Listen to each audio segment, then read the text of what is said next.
Maghrib baru saja usai, Minggu, tanggal 23 Mei tahun 2021, sekira pukul 18.30 waktu Indonesia Barat. warga di Desa Pelawi Kecamatan Buai Rawan Mendengar ada suara mengetok pintu. Begitu dibuka, seorang anak berusia 8 tahun, kondisi basah kuyup langsung memeluk pemilik rumah.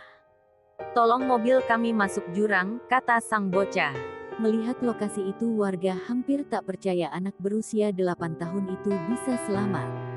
Betapa tidak lokasi jatuhnya mobil itu sedalam 30 meter.